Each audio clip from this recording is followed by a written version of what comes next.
The year is 532 and Constantinople is ablaze.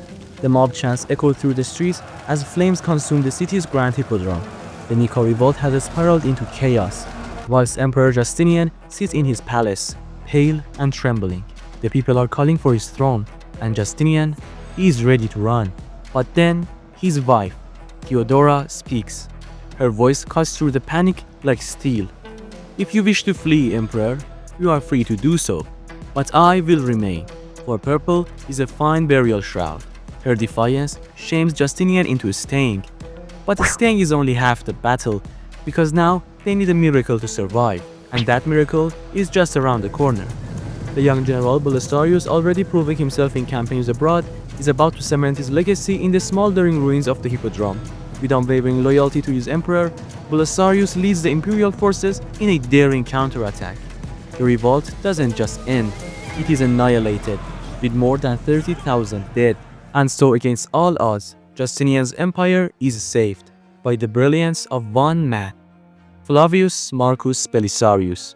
But this is just the beginning of his story. This is the same man who would go on to recapture Rome, topple barbarian kingdoms, and redefine what it meant to be a general. Yet, he is more underrated than any other historical figure.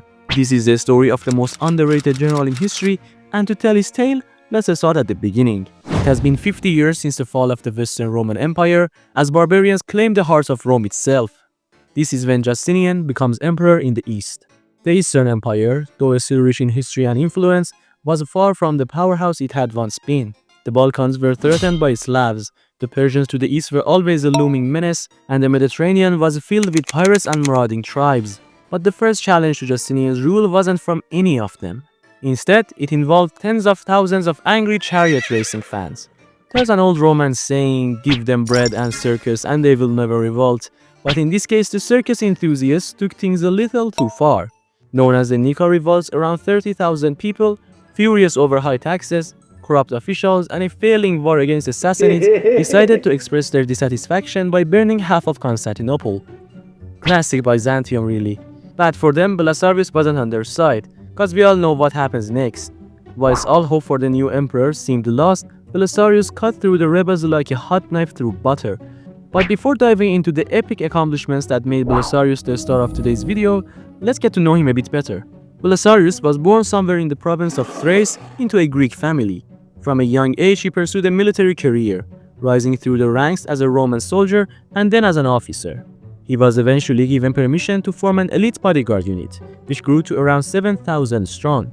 This unit was composed of heavily armored cavalry, skilled in the use of composite bows, much like the fearsome Huns. His first opportunity to showcase his elite forces came during a campaign against the Sassanids at the Battle of Dara, where the heavily armored Persian cataphracts charged the outnumbered Romans with relentless force.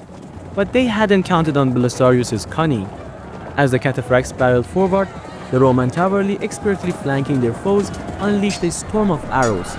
The Persians, caught off guard, were met with a hail of deadly projectiles from every angle, an ambush that shattered their advance and turned their confident charge into chaos. But this was just the first glimpse of Belisarius' brilliance.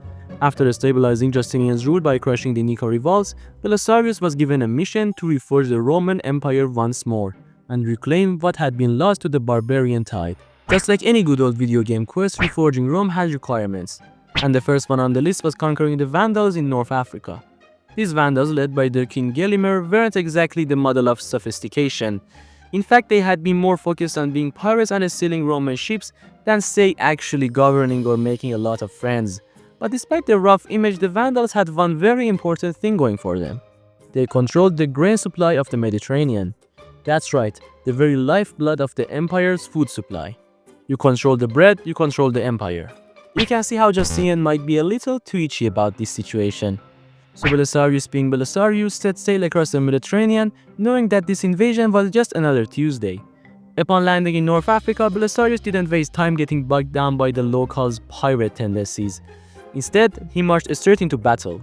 At the Battle of Adicimum, Belisarius didn't just beat the Vandals, he made them question their life choices. The Vandals, despite their best efforts, were no match for the Roman cavalry. Belisarius used his cavalry to cut off the Vandals' retreat, and just like that, the Vandal kingdom's reign of terror over North Africa was effectively over. But Belisarius was not done yet. He went on a side quest to capture Gelimer, and he did just that, shipping Gelimer to Constantinople in chains. Now with the Vandal kingdom wrapped up, Belisarius was ready to move on to his next target, Italy. The Ostrogoths had been ruling the Italian peninsula for the better part of the 5th and 6th centuries, after they had helpfully decided to sweep through the region in the aftermath of the Western Roman Empire's fall. So in 535, Belisarius was sent to Italy to handle the Ostrogoths. The Goths were tough, well organized, and already had a strong foothold in Italy. They also had this king named Theodahad, who, much like the rest of the Goths, didn't exactly want to hand over his kingdom. Now don't you dare think Belisarius was about to let this stop him, cause it wasn't. Belisarius took Naples after his forces found a way to enter the city via an aqueduct. But this wasn't enough. He needed Rome. Ah yes, Rome, the city that had once ruled the ancient world and now looked like a collection of very untidy ruins, sprinkled with Goths. And wouldn't you know it, Rome willingly submitted to Belisarius. But the new Ostrogothic king, Witigis, wanted it back, and Belisarius had to defend Rome, a task he did fantastically.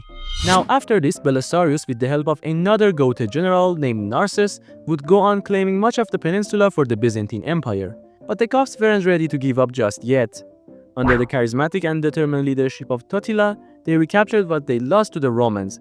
However, Totila would die in the Battle of Tagine, and the Byzantines would recapture Italy anyway. Hey, it's me, editing the video, and I stumbled across a wholesome fact that I just had to share with you.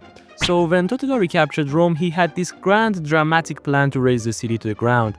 You know, classic villain with the torch vibes. But then Belisarius, being the absolute legend he is, sent him a letter, and it was so profound that Totila reportedly regretted his decision entirely. I've included a bit of the letter here, so go ahead, pause the video and read it. Isn't it amazing how Belisarius didn't just care about winning battles, but how both his actions and that of his enemies would echo through history?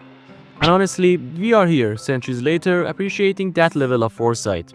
Back to the video. But even the greatest legends have their twilight. After years of relentless campaigning, Belisarius retired from active duty, likely hoping for some peace and a well-earned rest.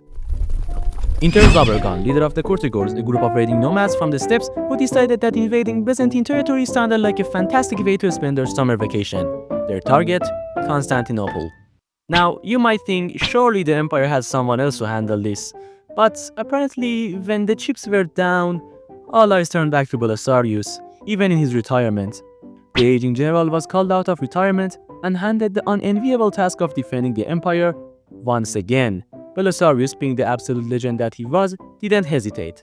Despite being stripped of resources, undermined politically, and working with a fraction of the forces that he once commanded, he managed to defeat Zabergan and send the Courtiers running back to the steppes. It was a final flourish in a career that spanned decades and reshaped the course of history. A lesser man might have been content to ride off into the sunset after so many achievements, but not Belisarius.